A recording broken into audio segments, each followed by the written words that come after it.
Auntie Chidi, see, my school fees is due and I need to pay it. Abeg, send me money. You know, say you that you are in abroad, you dey enjoy. Abeg, send me money. My school fees don't do. Or else I'll be sent home from school. You know the way this Nigeria situation is tough. Please, don't look at me. Don't look at me like that. Oh. Send your sister money. Your sister needs money. I need money for my school fees. I need to get it paid this week. I will see what I can do. Big sis, you have really changed. Let me tell you the truth. You have just totally changed. You were not like this when you were leaving Nigeria. This is not the sister I know here in Nigeria. So because you are abroad now, you have now neglected everybody. You have now completely changed. Big sis, this is not supposed to be. Seriously, this is not supposed to be. The hidden struggles of Nigerians in the diaspora. If you have got friends or family living abroad, I need you to hear this with an open heart.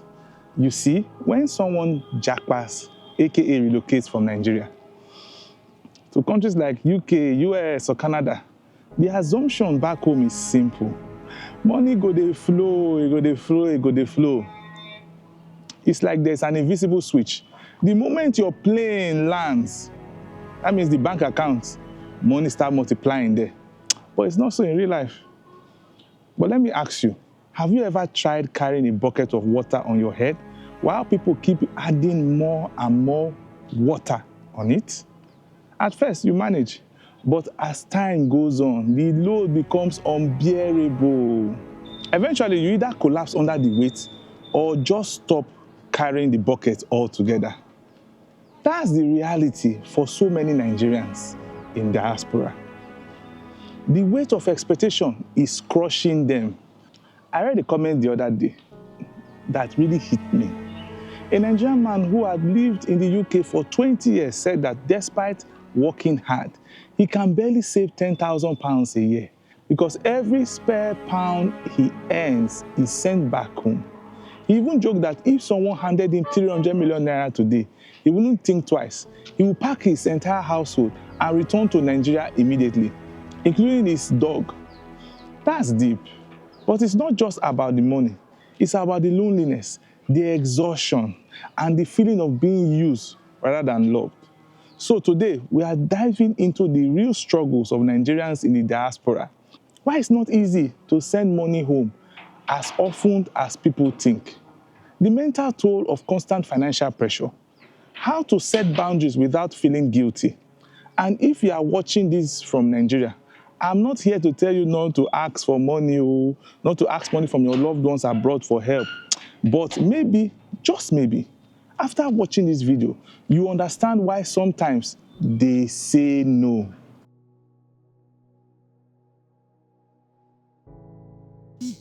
Good morning, bro.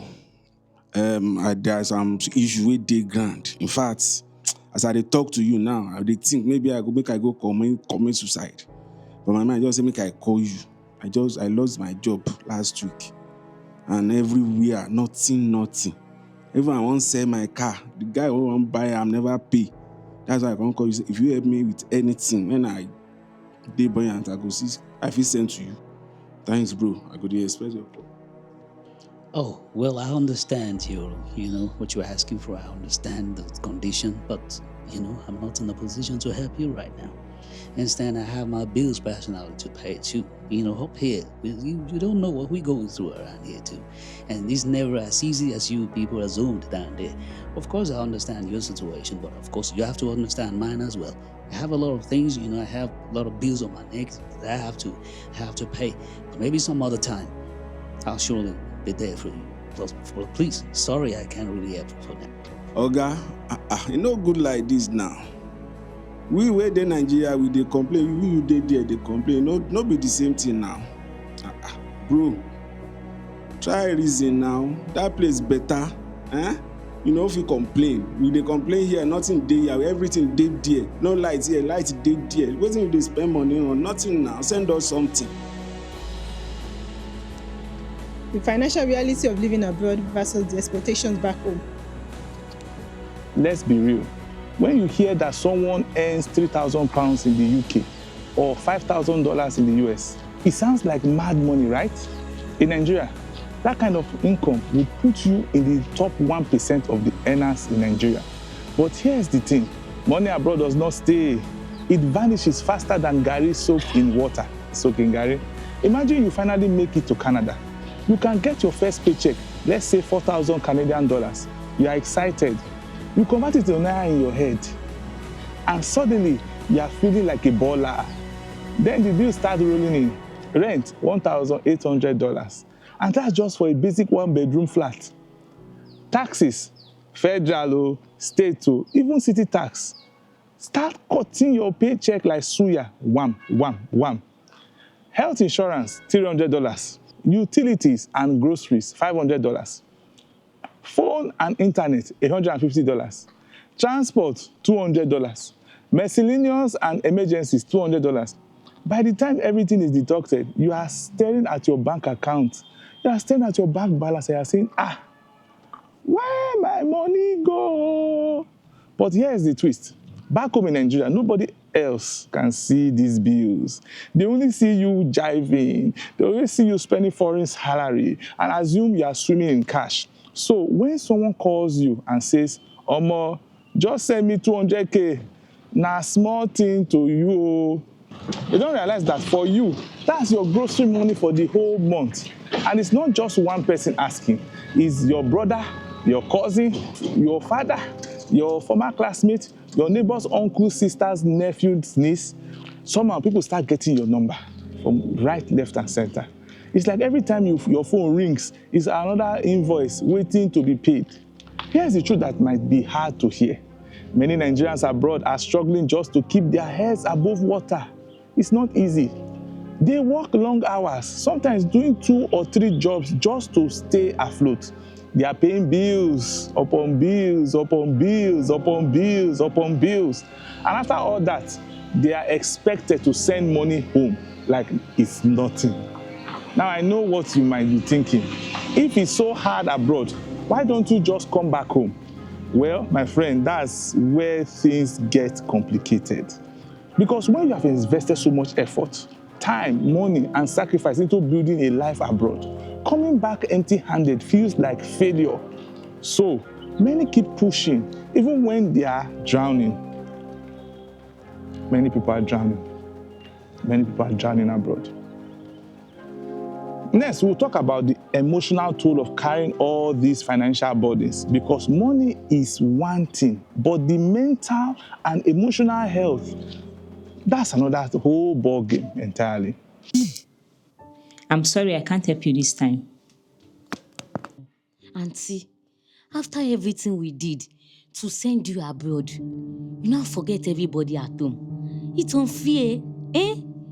Because Oyinbo people don dey sweet you now, you can't ignore us wey dey Nigeria. Auntie, this one no good. Wetin you dey do no good. If na Oyinbo people, you go quickly help them, but we wey dey Nigeria, you forget us. Auntie, fear God o, fear God o. I'm sorry, I can't help right now. Next month, I will see what I can do. The emotional and mental health toll of financial burdens. Let's talk about something most people don't see: the silent suffering of Nigerians in the diaspora.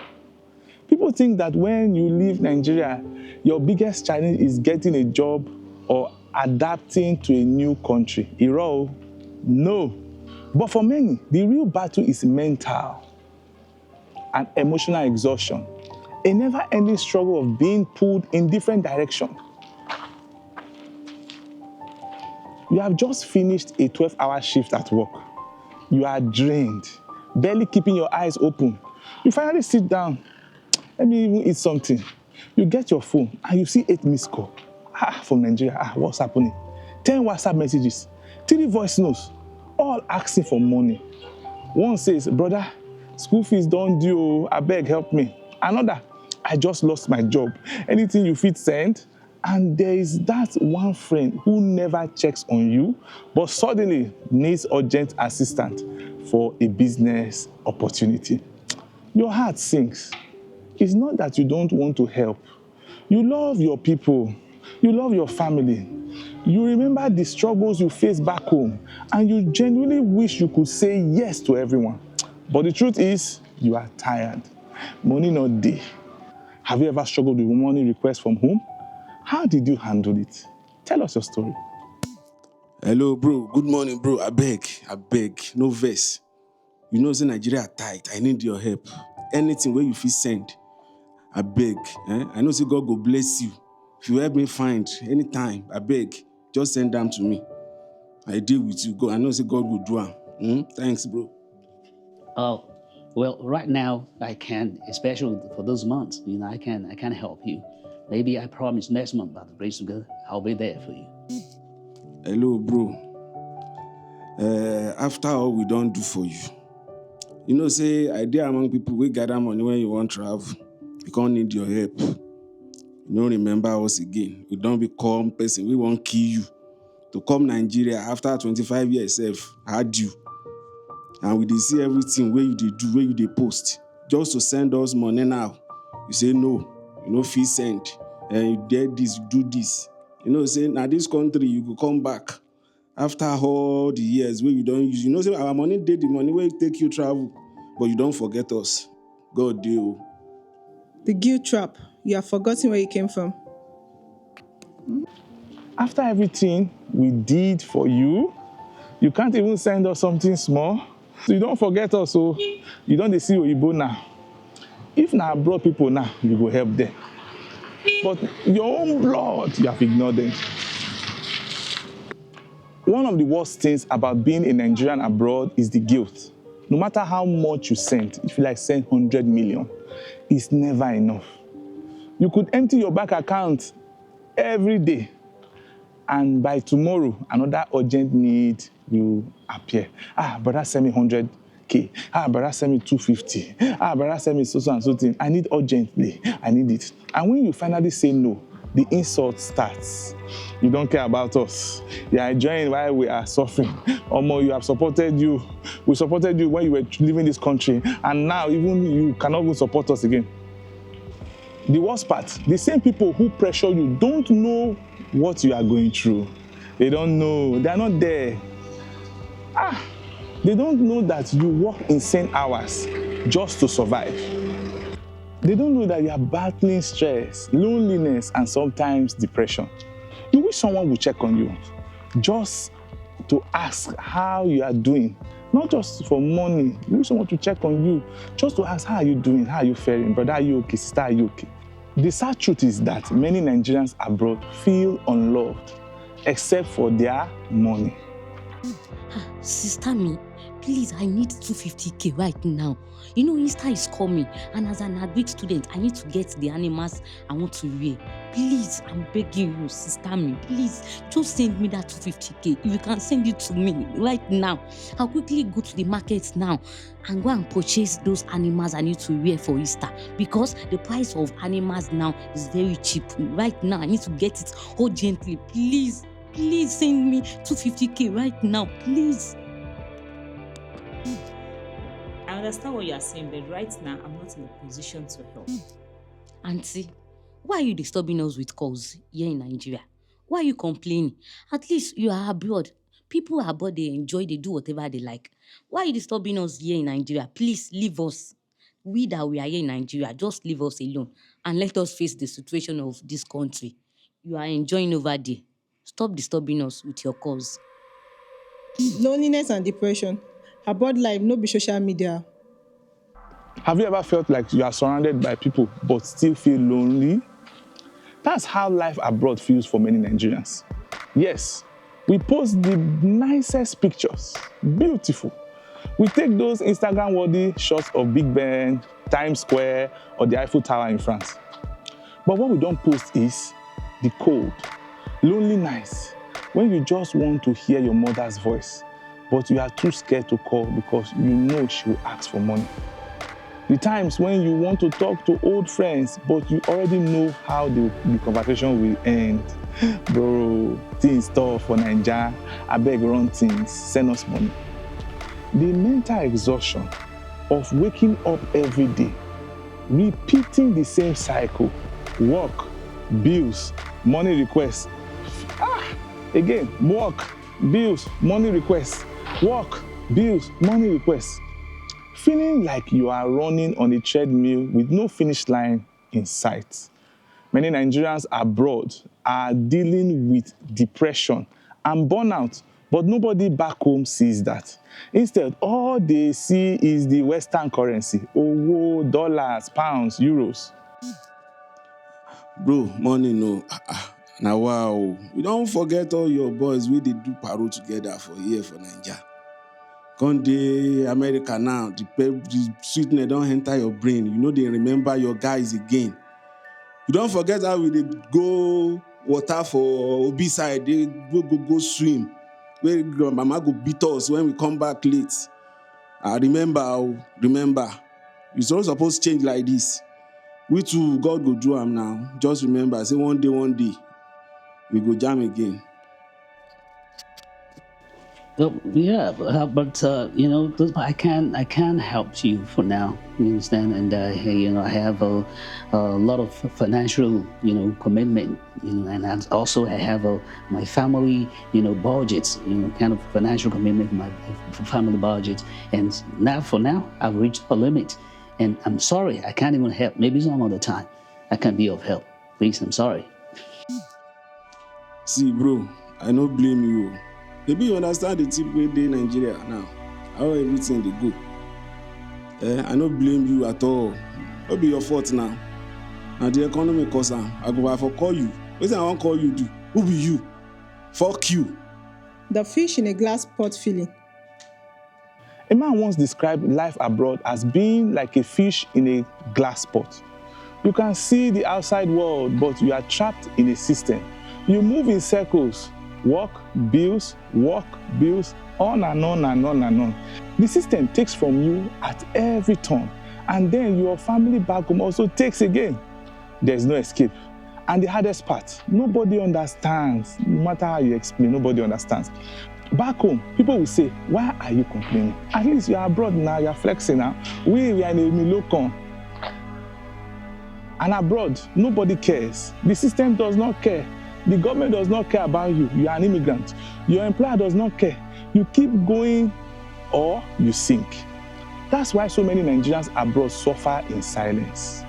This is why sometimes when you ask for money and your friend abroad says, I can't help you this time, it's not because they don't love you.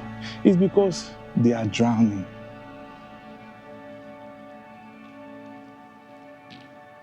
Setting healthy boundaries without feeling guilty.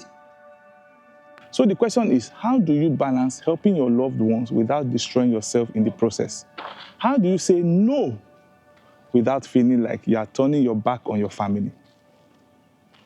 In the next section, we'll talk about how to set boundaries without guilt, why saying no is sometimes necessary for your survival, how to help in ways that don't drain you emotionally and financially.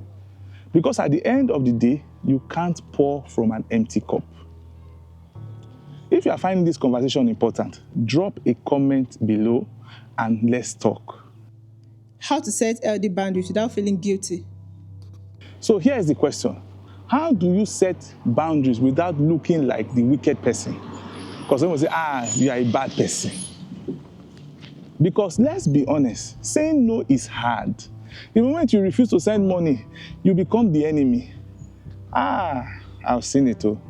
They say you have changed. They will say abroad don't enter your head.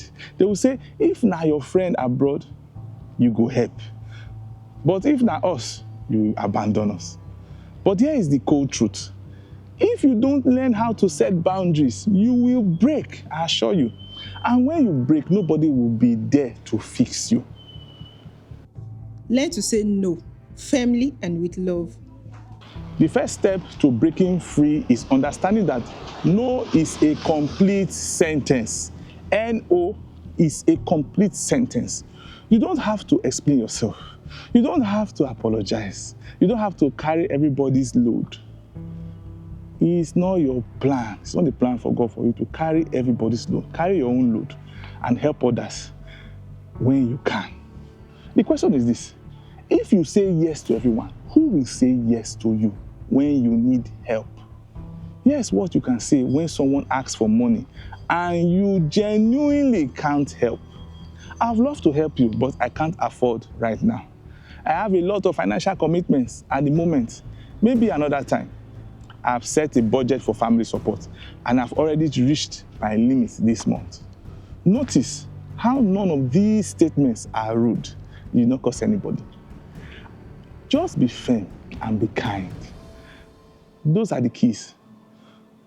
The key is do not feel guilty. Do not feel guilty. Because trust me, the moment you send today, another request is waiting for you tomorrow. No, not be today with the sittings. Stop feeling obligated to fund everyone's life. Listen, I know our culture teaches us that family is everything, but family should not be your downfall. Let's get something straight. You are not a government bailout program. You are not CBN. You are not Dangote. You are not Otedola. Some of us work 60 to 70 hours a week, barely sleep, and still can't meet all our bills. Meanwhile, back home, people expect you to send money like you have a printing machine in your bedroom. Here's what you need to do. Set a fixed amount every month for family support. Once it's gone, it's gone. Once it's gone, it's gone. Prioritize who you help. First, help parents, your loved ones, your close ones, parents, then siblings. Not distant relatives or childhood friends who suddenly remember you exist. Make it clear that you are not a bank. Your help is out of kindness, not obligation. Your help is out of kindness, not obligation. The day you stop funding every little thing, you realize something. The world won't end. The world won't end without your help. Beware of financial parasites, users disguised as loved ones. Let's talk about financial parasites. They are the people who only remember you exist when they need money. They never ask how you are doing. They never check on you. They never check on your mental health. They only send you good money. The next message on WhatsApp will be, I need something. They are only warm when they are about to send you a request. You are not obligated to fund these people. If someone only calls you when they need money, you need to ask yourself, is this person truly in my life or am I just an ATM machine? Question you need to ask yourself, if I was back in Nigeria, would they even talk to me? If I stop sending money today, will this person still care about me? If the answer to any of these questions is no, then you have your answer. You have your answer.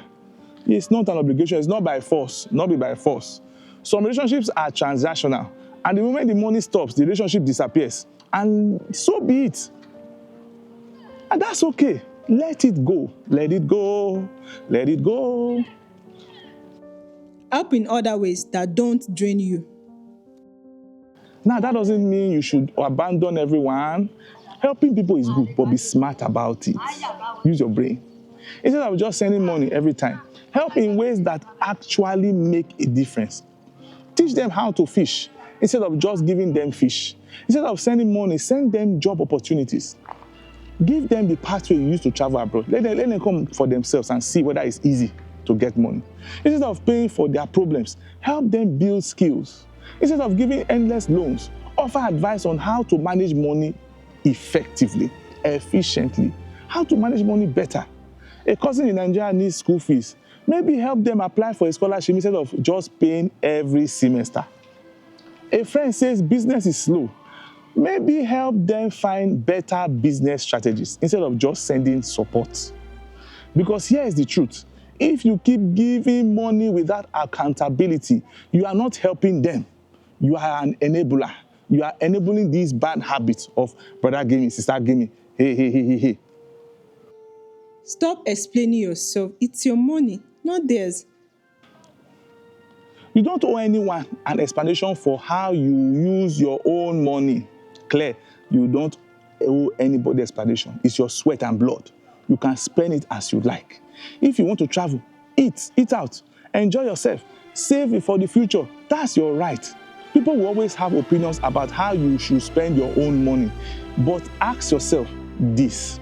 If I go broke tomorrow, Will these same people be there to help me? The truth is, most of them won't. So stop feeling guilty. Invest in yourself. Enjoy yourself. Save for the future. Enjoy your hard work. You earn the money with your blood and sweat. You worked for it. You deserve to enjoy it. Case closed. Love your family, but protect yourself too. At the end of the day, we love our family, don't we? But however, love should never come at the cost of your peace of mind, your mental health, or your financial stability. Help when you can, but don't drown yourself in the process. Say no when necessary, and don't explain yourself. If people only love you for the money you are giving them, they never truly loved you. And if you are watching this video from Nigeria, remember this: your family and friends abroad are not money-making machines. Show them love. It's not easy. My brother, it's not easy. To go abroad and make money is not easy. I encourage you, and I pray for you. You too, go abroad and see how it is. Drop a comment if you enjoyed this video. Or drop a comment if you are struggling with money requests from back home. Let's talk. Let's have a conversation. If you send, I will reply. Thank you for watching this video. Bye-bye.